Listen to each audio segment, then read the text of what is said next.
अस्सलामुअलैकुम नाजरीन, आप देख रहे हैं चिनाब टीवी और मैं हूं आपका मेजबान मुस्लिम अहमद मलिक। चिराला में 6 साल बच्ची के साथ असमतदारी का वाकया, पुलिस ने मुकदमा दर्ज करके तहकीकात शुरू की। जिला डोडा के ठाठरी चिराला से अंग्रेज सिंह वालदे गोरीलाल सिंह कोंडी चिराला ने गुज़श्ता रोज पुलिस थाना ठाठरी में एक तहरीरी तौर पर रिपोर्ट दर्ज कराई, जिसमें इन्होंने कहा कि इनकी 6 साल लड़की के साथ सोहन वालदे बहुशन सिंह साकिना कोंडी ने असमतदारी की है। रिपोर्ट के मुताबिक बताया गया है कि 6 साल बच्ची का वालिद अंग्रेज सिंह, जो अपने रिश्तेदारों की शादी में मसरूफ था, ताहम सनिचर की देर शब को सोहन सिंह ने बच्ची को घर से अगवा किया और दूर जंगल में लेकर इसके साथ जिनसी ज्यादती की और बेहोशी की हालत में बच्ची को जंगल में ही छोड़ दिया। इस सिलसिले में थाना पुलिस ठाठरी में FIR दर्ज जेर नंबर 65/2021 के तहत मामला दर्ज करके तहकीकात शुरू कर दी गई है।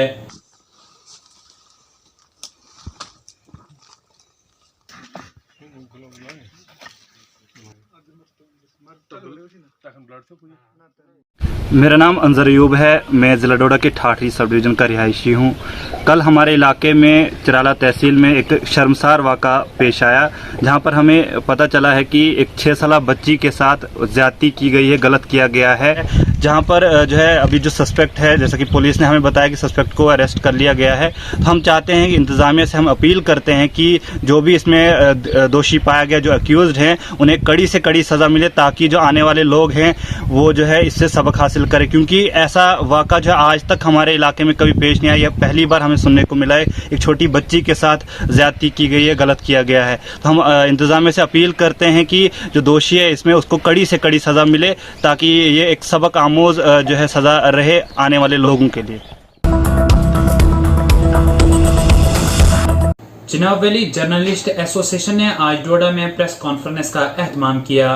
प्रेस कॉन्फ्रेंस के दौरान एसोसिएशन ने वादी चिनाब के मेहनत कश सहाफ़ी के बारे में कुछ अफसरान के इख्तियार करदा रवैये की मजम्मत की। सदर नसीर खोड़ा ने प्रेस कॉन्फ्रेंस से खिताब करते हुए कहा कि जिला इंतजामिया के कुछ अफसरान मीडिया वालों को हरासा कर रहे हैं। इन्होंने कहा कि मेडिकल कॉलेज डोडा के मुतल्लिका अस्पताल के सुप्रिटेंडेंट के जरिए बदतमीजी के खिलाफ तमाम मीडिया अफराद तमाम सरकारी अफाल का बाइकाट करेंगे। अंजुमन के जनरल सेक्रेटरी और वादी चिनाब के सीनियर सहाफ़ी फयाज पामपुरी ने कहा कि मीडिया अफराद अवाम को दरपेश मसाइल को उजागर करने के लिए कोशा हैं, लेकिन ताउन के बजाय हुक्काम मीडिया के अफराद को अपने फराइज की अंजाम दही से दूर रखने के लिए दबाने की कोशिश कर रहे हैं। एसोसिएशन ने मेडिकल सुप्रिटेंडेंट के खिलाफ कार्रवाई का मुतालबा किया, जिन्होंने वसीम गत्तू के साथ बदतमीजी की, जिन्होंने डोडा अस्पताल के गैर सियासी सूरत हाल का उजागर किया।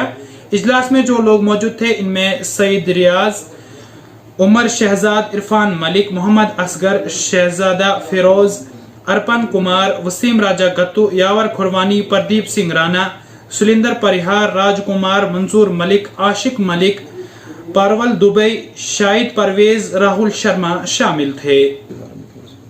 देखिए, आज की ये प्रेस कॉन्फ्रेंस जो हो रही है यहाँ पे, ये हमारे साथियों के साथ जो कि चिनाब वैली जर्नलिस्ट एसोसिएशन के मेंबर हैं, उनके साथ बदकिस्मती से 2 हादसे अलग अलग गुज़श्ता 2 दिन से पेश आ रहे हैं। और इससे पहले भी बहुत सारे वाक़ात इन जर्नलिस्टों के साथ, मीडिया पर्सन के साथ पेश आए हैं, तो जिसमें एडमिनिस्ट्रेशन ने हमारी डिमांड्स को भी माना था। लेकिन उसके बाद ये फ्रिक्वेंटली ये दोबारा ऐसी इस किस्म के जो वाक़ात पेश आ रहे हैं, जिसकी वजह से हमने पहले डिसाइड किया कि जितने भी गवर्नमेंट के फंक्शन होंगे, यहाँ एडमिनिस्ट्रेशन जितना भी मतलब फंक्शन करती है, हम उसका पहले बाइकाट करेंगे।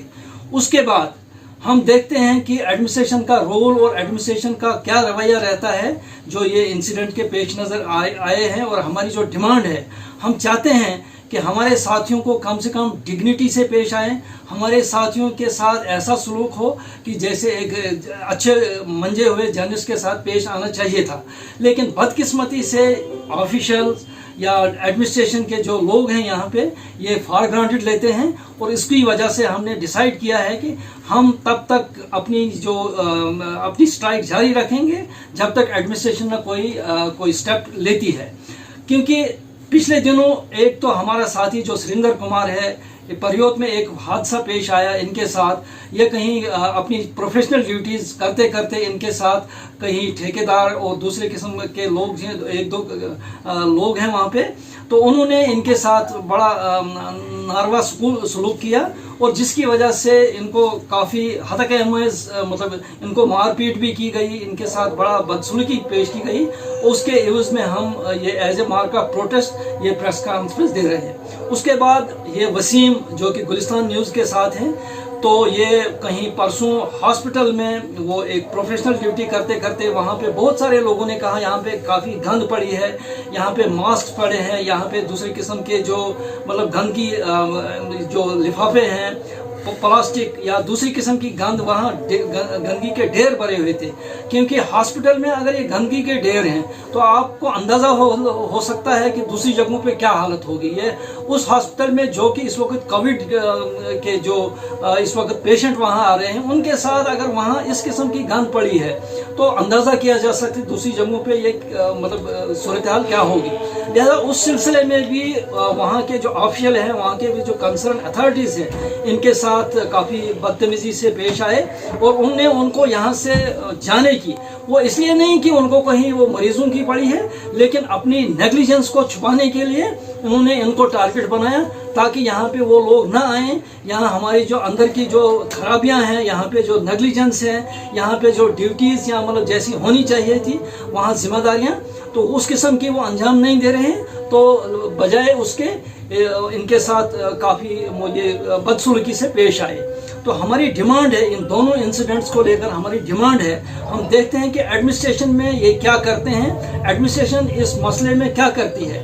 क्योंकि पहला मसला भी बड़ा अहम है और दूसरा भी अहम है कि लोगों ने बार बार ये हमें कहा कि हॉस्पिटल में गंद होती है, हॉस्पिटल का निज़ाम सही नहीं है, हॉस्पिटल का निज़ाम दुरुस्त नहीं है। तो हमारे साथी वहाँ पे गए, उन्होंने कवर किया, तो उस जिसकी वजह से अब वहाँ की जो अथॉरिटीज़ हैं इनके साथ वो वैसा सलूक कर रहे हैं। दूसरी बात यह है कि हम चाहते हैं कि जहाँ पे वो मतलब ठीक है वो कोविड का वो इस वक्त वो निपट रहे हैं, कोविड के मामला वो लेकिन इसका मतलब ये भी नहीं है कि एक तो अपने आप को वो फ्रंटलाइन वर्कर कहते हैं, लेकिन मैं समझता हूँ हमारे जो मीडिया पर्सन हैं ये जगह जगह जाते हैं, ये लोगों के पास जाते हैं, आम लोगों के पास जाते हैं, आम लोगों तक इनकी रसवाई है और आम लोगों का वर्जन लेते हैं, और जिसकी वजह से ये हम कहते हैं कि हम ही फ्रंटलाइन वर्कर हैं जिस हिसाब से। लेकिन उसके बरकस हमारे साथ क्या सलूक किया जाता है, ये बड़े अफसोस की बात है। बड़े हम समझते हैं उनकी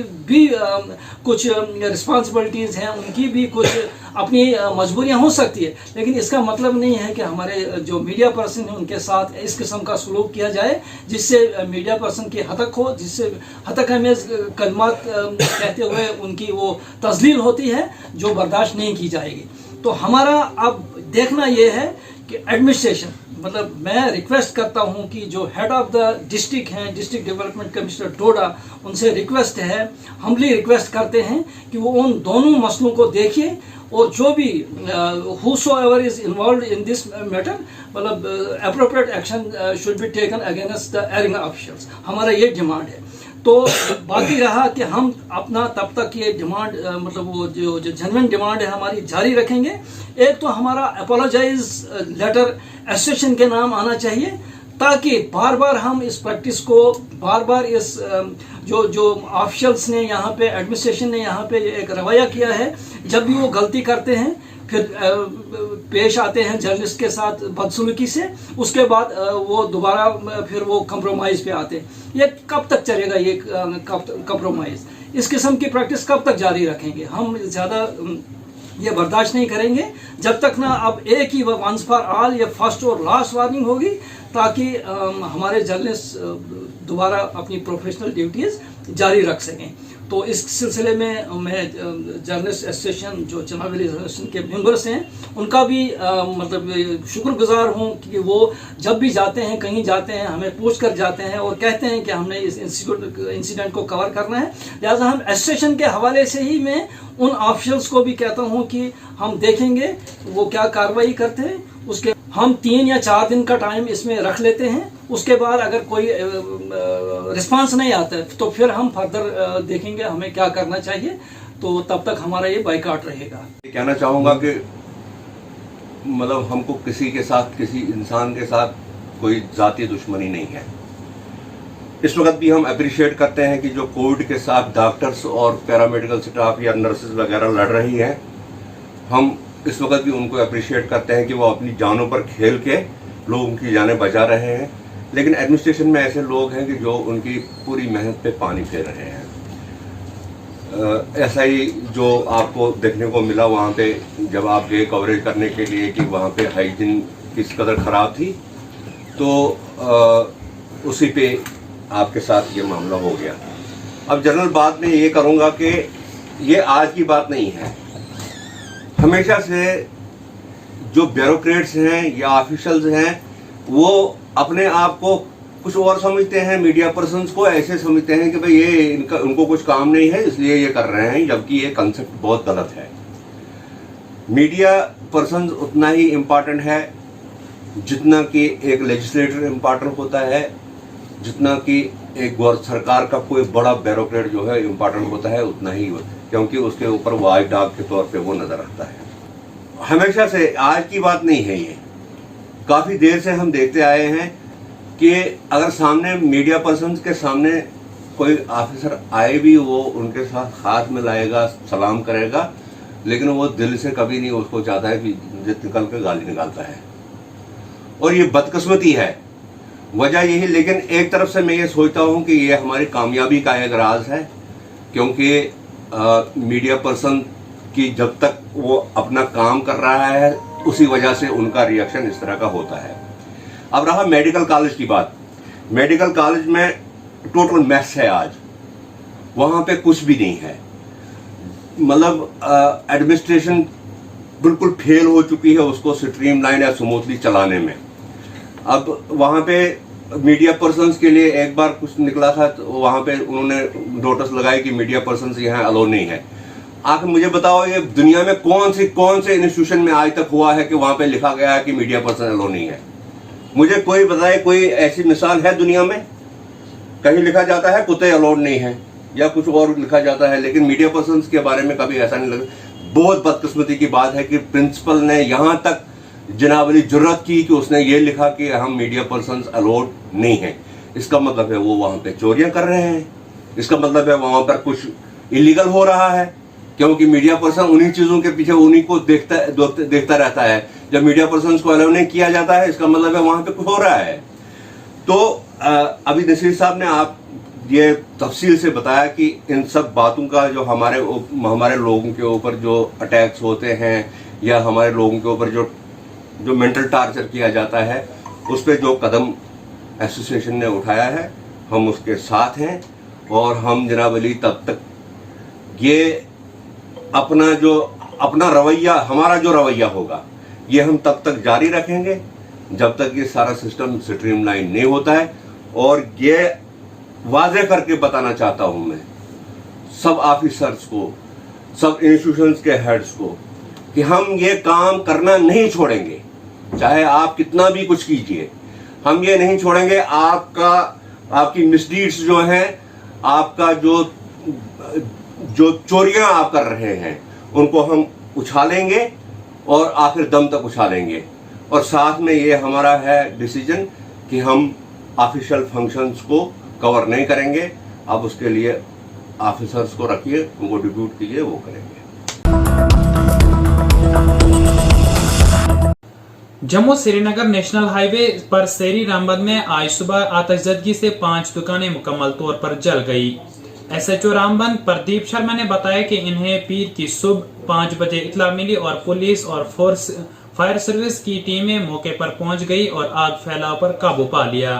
इन्होंने बताया कि हाईवे पर वाक़या टीन शेड की दुकानें एक होटल और एक चाय के स्टॉल पर मुश्तमिल थी, ताहम कई टीन शेड की दुकानें बंद कर दी गई। इन्होंने बताया कि PS रामबन में आतिशबाजी की वाक़या की रिपोर्ट दर्ज कर ली गई है।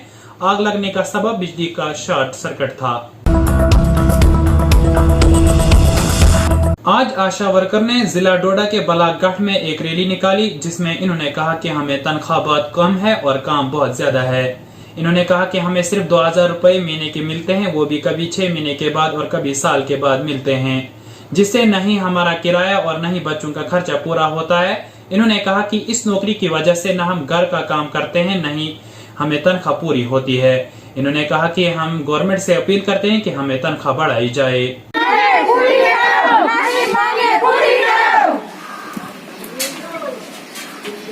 जी, मेरा नाम सोनिका है, मैं घट ब्लॉक की आशा वर्कर हूँ। तो आज हमने यहाँ पे प्रोटेस्ट किया है।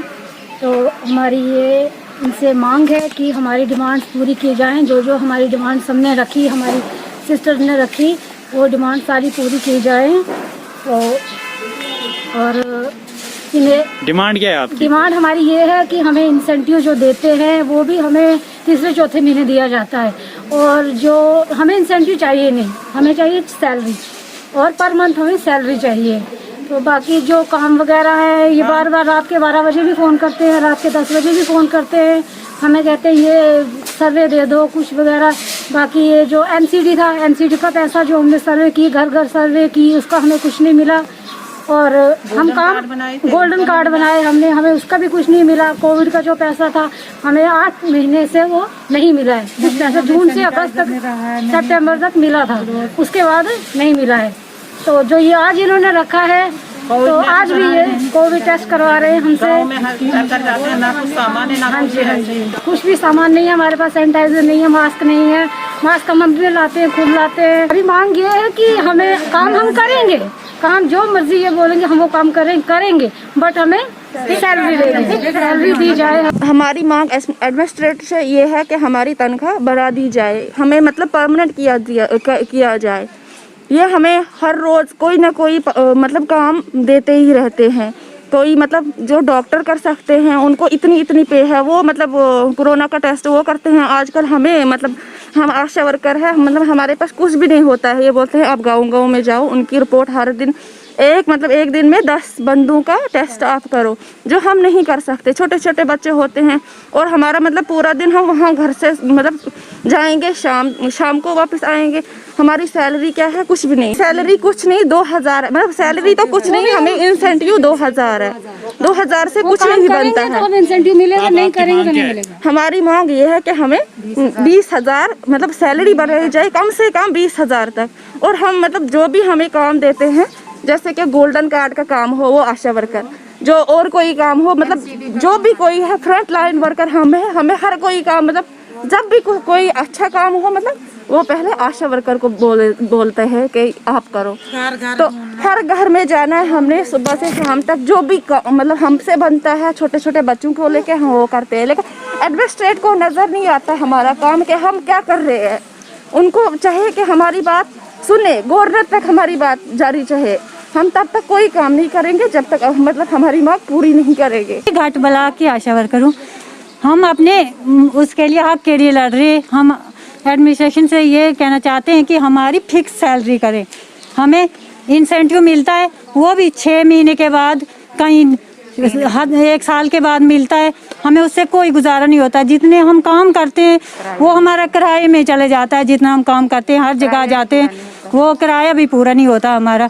हमें उसको प्रेग्नेंट लेडी को 4 चेकअप कराने होते हैं, उसको साथ में जाना होता है। वहाँ से फिर जब डिलीवरी होती है, चलो जाएंगे वो साथ में, उससे ज़्यादा कहीं 1200 हमें ये उसमें लग जाता है। लेकिन वहाँ से हमें 600 मिलता है। वो भी डाला तो ठीक, नहीं डाला तो उसका भी कोई पता नहीं।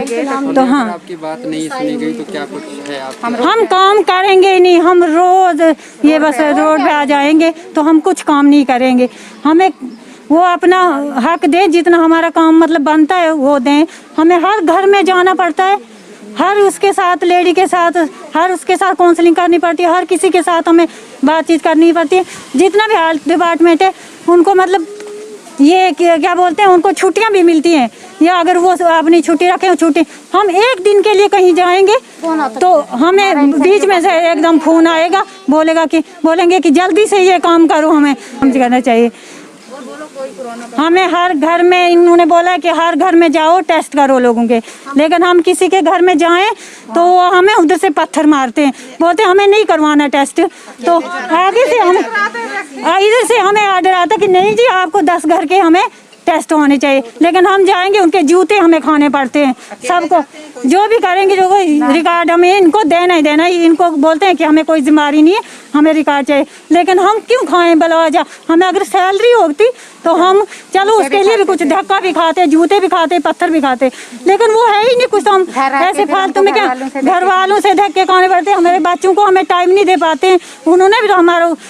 हमने अपने बच्चों का भविष्य बिगाड़ देना है, क्योंकि इसके पीछे हमें कोई मतलब अपने बच्चों को नजरअंदाज कर देते हैं घर में कि क्या करना है तो क्या नहीं। डिस्ट्रिक्ट इंतजामिया किश्तवाड़ ने डिप्टी कमिश्नर किश्तवाड़ अशोक शर्मा की सरबराही में महकमा ISM आयोश, महकमा youth service and sports Kishtwar, महकमा तालीम, महिला शक्ति केंद्र और दीगर गैर सरकारी तंजीमों के इश्तराक से आज योगा 2021 का 7वां आलमी दिन मनाया, जिसे वर्ल्ड योगा भी कहा जाता है। यौम जिला हेडक्वार्टर और तमाम block headquarter virtual offline mode के जरिए तमाम SOPs की पैरवी की। वापस पीछे, इनहेल एंड देन एक्सहेल। बहुत अब सांस लेते हुए सांस छोड़ते हुए नीचे, ये है ये। रोटेट करेंगे कमर को क्लॉकवाइज और फिर एंटी क्लॉकवाइज, कुछ इस तरह से एक एक अंग से जुड़ना होगा। एंजॉय करते हुए, जैसे बच्चे डांस करते हैं, बड़ों को मौका नहीं मिलता है। श्वास लीजिए और स्ट्रेच कीजिए, get on your toes, yes and down. इस बार हाथ आपके सर पे। बचपन में ज्ञान मुद्रा या वायु मुद्रा, ये 5 तत्व हमारे हैं। कपाल भाती पहले हम स्टार्ट करेंगे। कपाल भाती जो है ये एक षटकर्म का हिस्सा है, क्लेंजिंग टेक्निक है। Bhati means to make it shine, ठीक है। आइए करें, आंखों को खुला रखें। सब लोग दीवा के साथ साथ तो मेरे साथ साथ स्टार्ट कीजिए। देखिए पेट की ओर मेरे आपने ध्यान नहीं देना, यहां से ये ऑटोमेटिक है।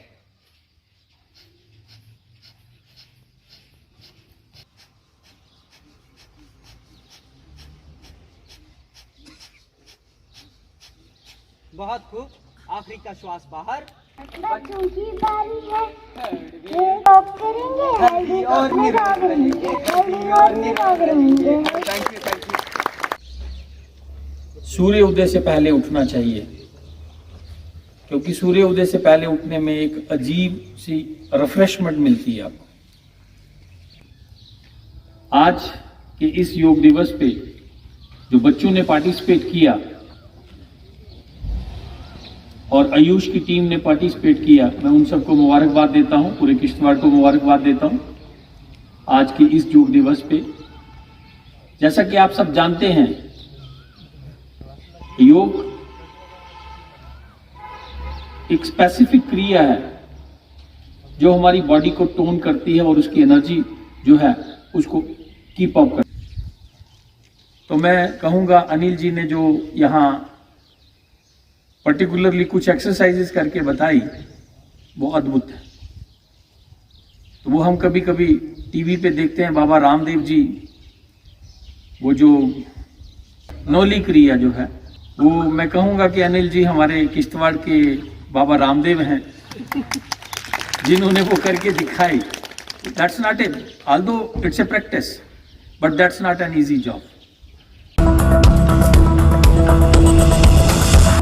जिला रामबन के district vice president Mohsin Khan ने कहा कि तालीम याफ्ता नौजवानों की जद्दोजहद और नजरअंदाज और मुलाजमत तख्लीक की पॉलिसी की कमी के तौर पर कश्मीर यूटी में बेरोजगारी की सतह में दिन ब दिन इजाफा हो रहा है।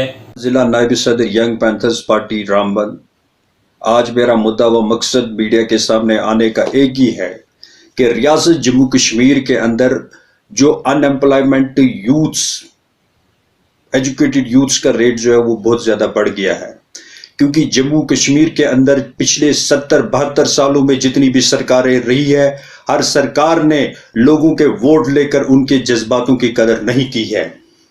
और मैं इस बात को वाज़िया तौर पे बता देना चाहता हूं कि जम्मू कश्मीर के अंदर पढ़े लिखे नौजवानों के लिए कोई भी एक बेहतर रिक्रूटमेंट पॉलिसी आज तक नहीं बनाई गई, चाहे यहाँ पर नेशनल कॉन्फ्रेंस की सरकार रही, पीडीपी की रही, बीजेपी की रही और अदर पॉलिटिकल पार्टीज भी यहाँ पर रही, लेकिन किसी ने भी जम्मू कश्मीर के यूथ्स के बारे में नहीं सोचा। अब जब 5 अगस्त 2019 को जम्मू कश्मीर के अंदर 370 और 35A की एब्रोगेशन हुई, उसके बाद जब जम्मू कश्मीर को यूनियन टेरिटरी बना दिया गया तो जम्मू कश्मीर को बड़े बड़े सपने दिखाए गए। जम्मू कश्मीर के तामीर और तरक्की के साथ साथ नौजवानों को रोजगार देने के सपने दिखाए गए। मैं आप लोगों को ये बात वाज़िया तौर पे बता देना चाहता हूँ कि यहाँ के साबका गवर्नर सत्यपाल मलिक साहब ने कहा कि हम 50,000 नौकरियां देंगे। मुर्मू साहब आए, कहा कि 40,000 नौकरियां देंगे। Home minister of India on record parliament से कहते हैं कि हम 1 लाख नौकरियां देंगे, लेकिन किसी की भी यहाँ पर जिसने भी जो बयान दिए वो खोखले साबित हुए और Jammu Kashmir national panthers party दावे के साथ इसको कंडेम करती है और ये दावे के साथ कहती है कि जितनी भी सरकारें जम्मू कश्मीर में रही या मरकज के अंदर रही, ये फेल हो चुकी है। इन्होंने लोगों के वोट लेकर सिर्फ लोगों को धोखा दिया हुआ है। आप देख सकते हो कि जम्मू कश्मीर के अंदर 2.5 लाख के करीब ग्रेजुएट्स और पोस्ट ग्रेजुएट्स जो है बेरोजगार है, लेकिन किसी सरकार को इन लोगों की तरफ कोई भी ध्यान नहीं है। उसके साथ साथ मैं आपको एक चीज वाज़िह तौर पे ये बता देना चाहता हूं कि जम्मू कश्मीर के अंदर हमारे जो कैजुअल लेबर्स है उनको परमानेंट करने की कोई पॉलिसी नहीं है। हमारे जो